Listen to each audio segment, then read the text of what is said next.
কেউ বা কেউ বা দিবে আখিরি গোসল, কেউ বা দিবেন আখিরি গোসল, কেউ বা আনবে আতর দাহানি। কার লাগিয়া এত মায়া, এত চোখের পানি রে মন, কার লাগিয়া এত মায়া, এত চোখের পানি। আমার ভাইরা, এই যে রঙিন পৃথিবী একদিন ছেড়ে চলে যেতেই হবে, কিন্তু কার জন্য এত কিছু করলেন? যাদের জন্য করলেন তারা কি আপনার জন্য দুহাত তুলে দোয়া করবে? যদি দুহাত তুলে দোয়া না করে তাহলে সর্বনাশ। আল্লাহর নবীর একজন সাহাবী ছিলেন হযরত আবু কিলাবা রাদিয়াল্লাহু তাআলা আনহু। বিশাল লম্বা হাদিস। হযরত আবু কিলাবা রাদিয়াল্লাহু তাআলা আনহু একদিন তিনি স্বপ্ন দেখতেছেন, রাত্রিবেলায় স্বপ্ন দেখতেছে ঘুমের ভিতরে আমি কবরস্থানে গেলাম। কবরস্থানে চলে গেলাম, যাওয়ার পরে কবরগুলো ফেটে গেল, আর কবরের ভিতর থেকে মাইয়াতরা উঠে উঠে যার যার মতো কবরের উপরে বসে পড়ল। কবরের উপরে বসে পড়ার পরে আল্লাহ তাআলার পক্ষ থেকে খানজা ভর্তি করে প্রত্যেকের জন্য খাবার আসতে শুরু করে দিল। এক এক করে সকলের সামনে খাবার দেওয়া হয়, সকলের তৃপ্তি সহকারে খাবার গুলো খাইতে শুরু করে দিল। জোরে আল্লাহ সুবহানাল্লাহ। বাচ্চু ভাই উত্তর গোরালিয়া আমার বাচ্চু ভাই 1000 টাকা দিয়েছেন, একটু জোরে করল মারহাবা। আরো জোরে বলুন আমিন। আল্লাহ তুমি কবুল করে দাও। আল্লাহ কষ্টের টাকা তোমার ঘরে দান করে যায়। আল্লাহ বাচ্চু ভাইয়ের দানটা কবুল করে নাও। তার পিতা মাতা আত্মীয় বন্ধু যারা কবরবাসী হয়ে গেছে মাফ করে দাও। আল্লাহ সংসারে উন্নতি করে দাও, বালা মুসিবত দূর করে দাও। একটু জোরে জোরে কন্যা আমিন। আসেন না ভাই, একটু উঠে আসেন, আমার সাথে একটু দেখা করে দাও, দিয়ে যান, দিয়ে যান, অসুবিধা নাই। আপনি 10 টাকা দিলে। তিনি যখন কবরস্থানে গেলেন দেখতে পাইলেন কবর ফেটে গেল, মাইয়াতরা উঠে উঠে বসে পড়ল। প্রত্যেকের কাছে আল্লাহ তাআলার পক্ষ থেকে খানার খানজা ভর্তি খানা আসতে লাগলো, দস্তরখানা দিয়ে ঢাকা। ওই খানাগুলো মাবুদের পক্ষ থেকে এসে এবার প্রত্যেকে খাইতে শুরু করে দেয়। কিন্তু আবু কিলাবা রাদিয়াল্লাহু তাআলা দেখতেছেন সর্বশেষে একজন ব্যক্তি বসে আছে মাথাটা নিচু করিয়া, তার কাছে কোনো খানা নাই, তার কাছে আল্লাহ তাআলার পক্ষ থেকে কোনো খাবার আসে নাই। লোকটা মাথা নিচু করে কাঁদতেছেন। আল্লাহর নবীর সাহাবী আবু কিলাবা রাদিয়াল্লাহু তাআলা এগিয়ে গেলেন, এগিয়ে যাইয়া বলতেছে ভাইজান আপনি কাঁদেন কেন, কি হয়েছে, আর আপনার কাছে খানা আসলো না কেন? লোকটা চোখের পানি ছেড়ে দিয়ে কাঁদতে আর বলে ভাইজান ও নবীজির সাহাবী শুনে নেন, আমি আমার সন্তানদেরকে দুনিয়ার বুকে রেখে এসেছি যারা আমার জন্য দান খয়রাত করে না, যারা নামাজ পড়ে না, আমার জন্য দোয়া করে না। আর আপনি যাদেরকে দেখতেছেন খানা পাইয়া গেছে, এদের সন্তানেরা তাদের জন্য দান খয়রাত করে, দোয়া করে, জিকির আজকার করে, কোরআন শরীফ তেলাওয়াত করে, তারা দোয়া করেছি, দোয়ার বদৌলতে আল্লাহ তাআলার পক্ষ থেকে তাদের কাছে খানার ব্যবস্থা করা হয়েছে। কিন্তু আমি এতই হতভাগা, আমার সন্তানদেরকে রেখে এসেছি, তারা আমার জন্য কিছু দান করে না, আমার নামে একটু দান করে না, একটু দোয়া খায়ের করে না, জিকির করে না, নামাজ পড়ে না। তারা দুনিয়া নিয়ে মেতে আছে, গান বাজনা নিয়ে মেতে আছে, আড্ডা নিয়ে মেতে আছে। এবার আবু কিলাবা রাদিয়াল্লাহু তাআলা বলেন ভাইজান আপনার বাড়ি কোথায়, আপনার ঠিকানাটা একটু আমাকে বলে দেন। এবার ঠিকানাটা বলে দিল, আমার বাড়ি অমুক জায়গায়, অমুক আমার নাম। আমার এতগুলো সন্তান আছে, আমার বাড়ি জায়গা, আমার পাকা বাড়ি আছে, সবকিছু আছে, আপনি জানতে চাইলেন, আমি জানাইয়া দিলাম। এই কথা বলার পরে হযরত আবু কিলাবা রাদিয়াল্লাহু তাআলা ঘুম ভেঙে গেল। ঘুম ভেঙে যাবার পরে মসজিদে আযান হয়ে গেল। এবার তিনি নামাজ পড়ার জন্য গেলেন। নামাজ পড়িয়া আসিয়া চিন্তা করতেছে, আবার কি স্বপ্নের ভিতরে দেখলাম, যা স্বপ্ন দেখলাম এটা তো দেখে তো আমার মনে মানতেছে না, কি করবো রে কি করবো। একটু বলল মারহাবা, আরো জোরে বলেন মারহাবা। আবু তালাল ঘুর কথা। সকালবেলা তিনি কি করলেন, বাড়ি থেকে বের হয়ে চলে গেলেন সেই বাড়িতে। রাত্রিবেলায় যে স্বপ্ন দেখেছেন তাদের কবরে এইরকম কষ্টের ভিতরে আছে, সকলে জান্নাতি খানা পায়, তাদের পিতা পায় না। এবার চলে গেলেন সেই বাড়িতে, যাইয়ে দেখে প্রত্যেকেই আড্ডায় মেতে আছে, টিভির সেটের নিচে, টিভির সেটের সম্মুখে বসে আছে, নানা রকম বাবা ঝরে তারা লিপ্ত আছে রে ভাই ওসমান। এবার আবু কিলাবা রাদিয়াল্লাহু তাআলা যাইয়া দেখে তারা দুনিয়া নিয়ে মেতে আছে। তিনি ডেকে ডেকে বলতেছেন, ও ভাই তোমরা একটু আমার কাছে আসো, কাছে আসো, আমি রাত্রিবেলায় যে স্বপ্ন দেখেছি স্বপ্নের ব্যাখ্যাটা একটু তোমাদেরকে বলি। আমি স্বপ্নের ভিতরে দেখিলাম আমি কবরস্থানে গেলাম, কবর ফেটে গেল, সমস্ত মাইয়াতেরা তারা উঠে উঠে বসে পড়লো, আল্লাহর পক্ষ থেকে খানা চলে আসলো, তারা খাইতে লাগলো। কিন্তু তোমাদের পিতা বসে বসে কাঁদতেছে, তার কাছে কোনো খানা নাই। আমি জিজ্ঞাসা করিলাম কেন আসলো না, তিনি কেঁদে কেঁদে বলতেছেন, আমার সন্তানেরা আমার জন্য দোয়া করে না, আমার জন্য দান খয়রাত করে না, তারা নামাজ পড়ে না, যার জন্য আল্লাহ তাআলা আমাকে মাহরুম করে রেখেছেন। ও ভাই, তাই তোমাদেরকে বলে গেলাম, তোমাদের পিতাকে যদি বাঁচাতে চাও, তোমাদের পিতার কবর যদি শান্তি দিতে চাও, আজকের থেকে নামাজি হয়ে যাও, আজকের থেকে তোমরা তার নামে দান খয়রাত করো। আমার ভাইরা এই কথা বলে যখন চলে আসলেন, চলে গেল কিছুদিন পরে আবার হযরত আবু কিলাবা রাদিয়াল্লাহু তাআলা স্বপ্ন দেখতেছেন, পূর্বের মতো আমি কবরস্থানে চলে গেলাম, কবরগুলো ফেটে গেল, মাইয়াতেরা উঠে উঠে বসে পড়ল, আল্লাহ তাআলার পক্ষ থেকে খানা আসতে শুরু করে দিল, দস্তরখানা দিয়ে ঢাকা। এবার ওই প্রথম দিন যে লোকটা মাহরুম ছিল, যার কাছে খানা ছিল না, তার কাছে সবার চাইতে বড় খানা চলে এসে, জোরে কন্যা সুবহানাল্লাহ, তার কাছে সবচাইতে বড়টা আসছে। লোকটা অত্যন্ত মুস্কি মুস্কি হাসতেছে আর খানা খাইতেছে।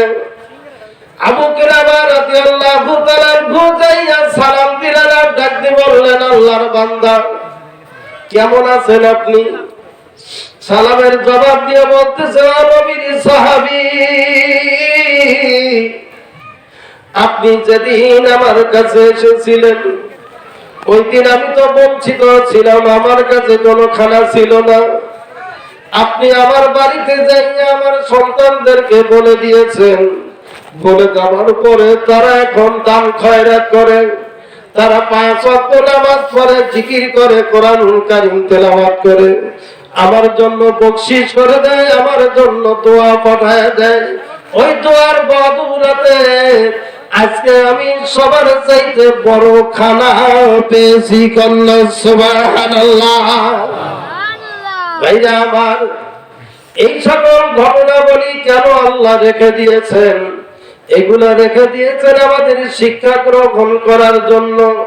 আজকে দেখেন না এই মসজিদের জন্য উত্তর গোড়ায় যে মসজিদটা আজকে পড়ে আছে, সম্মিলিত একটা মসজিদ, গঙ্গাসাগর সম্মিলিত খেলা, সকালবেলা ভাঙ্গরে নদী গরম সন্ধ্যাবেলা ওরে পিতা কান্দে মাতায় কান্দে কবরে শুইয়া আহার প্রাণের বেটা দেখলা না আসিয়া ছোটবেলায় করেছিলাম মানুষ কোলেতে করিয়া এখন কেন গেল বেটা জামাদের ভুলিয়া। আসুন না ভাইরা আমার, আল্লাহকে দানবীর বলা হয়, যদিও হযরত উসমানকে ধনী বলা হয়। উসমান রাদিয়াল্লাহু তাআলা আনহু তিনি ইসলামের জন্য দুই হাতে তিনি খরচ করেছেন, দান করেছেন, অঢেল সম্পদ দিয়েছেন। আল্লাহ তাকে অঢেল সম্পদ দিয়েছিলেন, তার থেকে দান করেছিলেন। কিন্তু আবু বকর রাদিয়াল্লাহু তাআলা আনহুর কিছুই ছিল না, একজন গরিব মানুষ ছিলেন। আল্লাহর নবী যেদিন তার চাদর মোবারক বিছায় দিলেন, রুমাল বিছায় দিলেন, খায়বারের যুদ্ধে যাওয়া লাগবে, কে তোমরা কতটুকু দান করতে পারো দান করে যাও, আল্লাহ এবং তার রাসূলকে তোমরা সাহায্য করে যাও। প্রত্যেকেই বাড়িতে চলে গেলেন। বাড়িতে যাই না কেউ 1/4 কেউ 1/3, কেউ বা 2 অংশ, কেউ 1 অংশ বাড়ি থেকে নিয়ে আসলেন, সম্পদের অংশগুলো এনে দিয়ে দিলেন। আবু বকর বাড়িতে যাইয়া বিবিকে ডাক দিলেন, বিবি রে, ও বিবি, ঘরের ভিতরে সম্পদ বলে কি আছে? বিবি ডাক দিয়ে বলে, নবীর সাহাবী, আমার ঘরের ভিতরে 1/2 কেজি আটা ছাড়া দুনিয়ার সম্পদের কিছুই নাই। এবার বললেন, বিবি, ওই আটাগুলো আমার চাদরের মধ্যে ঢেলে দাও, কেননা আল্লাহর নবী নিজে রুমাল বিছায় দিয়েছেন, চাদর বিছায় দিয়েছেন। তিনি বলেছেন, আল্লাহ এবং তার রাসূলকে সাহায্য করো। এই সাহায্য করার জন্য আজকে তিনি যেহেতু আহ্বান করেছেন, আজকে মাহরুম হওয়া যাবে না। একটু জোরে করলেন সুবহানাল্লাহ। এই বাচ্চাগুলো দৌড়াদৌড়ি করে, এগুলো কি কেউ দেখবেন না আপনারা? বাচ্চাগুলো এরকম দৌড়ে গেছে, খেলা কুওয়াতা ইল্লা বিল্লাহিল আলিয়্যিল আযীম। আস্তাগফিরুল্লাহাল্লাযী লা ইলাহা ইল্লা হুয়াল হাইয়ুল কাইয়্যুম ওয়া আতুবু ইলাইহি। لا حول ولا قوة إلا بالله العلي العظيم. أستغفر الله الذي لا إله إلا هو الحي القيوم وأتوب إليه. لا حول ولا قوة إلا بالله العلي العظيم. بسم الله الرحمن الرحيم. الحمد لله رب العالمين الرحمن الرحيم مالك يوم الدين. إياك نعبد وإياك نستعين. اهدنا الصراط المستقيم صراط الذين أنعمت عليهم غير المغضوب عليهم ولا الضالين. آمين. بسم الله الرحمن الرحيم. قل هو الله أحد الله الصمد لم يلد ولم يولد ولم يكن له كفوا أحد. بسم الله الرحمن الرحيم. قل هو الله أحد الله الصمد لم يلد ولم يولد ولم يكن له كفوا أحد. بسم الله الرحمن الرحيم. قل هو الله أحد الله الصمد لم يلد ولم يولد ولم يكن له كفوا أحد. সকলে দরুদ শরীফ পড়ি। আল্লাহুম্মা সাল্লি আলা সাইয়্যিদিনা ওয়া নাবিয়্যিনা ওয়া শাফি'িনা ওয়া হাবিবিনা ওয়া মাওলানা মুহাম্মদ সাল্লাল্লাহু আলাইহি ওয়া আলা আলিহি وأصحابه وبارك وسلم. اللهم صل على محمد وعلى آل محمد كما صليت على إبراهيم وعلى آل إبراهيم إنك حميد مجيد اللهم بارك على محمد وعلى آل محمد كما باركت على إبراهيم وعلى آل إبراهيم إنك حميد مجيد এখনই মোনাজাত হবে। মোনাজাতের আগে সভাপতি সাহেব একটু কথা বলবেন। তার যেহেতু মানিকগঞ্জে বর্তমান জামানা চিশতিয়া সাবিরিয়া তরিকার মহান দিকপাল বিশ্বলি বিশ্বকুতুব তিনি এই মানিকগঞ্জ জেলাতেই বাস করেন। সকলে বলে আলহামদুলিল্লাহ। তিনি আর কেউ নাই, তিনি হলেন আমার শায়েখ আলহাজ হযরত মাওলানা মুফতি শাইখুল হাদিস আল্লামা ডক্টর মোহাম্মদ মনজুরুল ইসলাম সিদ্দিকী সাহেব দামাত বারাকাতুহুল আলিয়া, শায়েখ তালিমে ইসলাম মানিকগঞ্জ বাংলাদেশ। মানিকগঞ্জ জেলা পীরের জেলা। মানিকগঞ্জের আলাসে কারাসে পীর। তা আমাদের দরবারের নাম হলো তালিমে ইসলাম মানিকগঞ্জ বাংলাদেশ। এইখানে আমার শায়েখ বিশ্ব ইজতেমা করেন। এইবার দিয়ে 10 বার চলবে, 12 বার। 12তম বিশ্ব ইজতেমা আগামী 25, 26, 27 তারিখ। এই বিশ্ব ইজতেমা হলো ইলমে শরিয়ত, ইলমে তরিকত, ইলমে হাকিকত, ইলমে মারিফত, জানা মানা বোঝার বিশ্ব ইজতেমা। এই বিশ্ব ইজতেমা মানবতার বিশ্ব ইজতেমা। এই বিশ্ব ইজতেমা নিজেকে চেনার বিশ্ব ইজতেমা।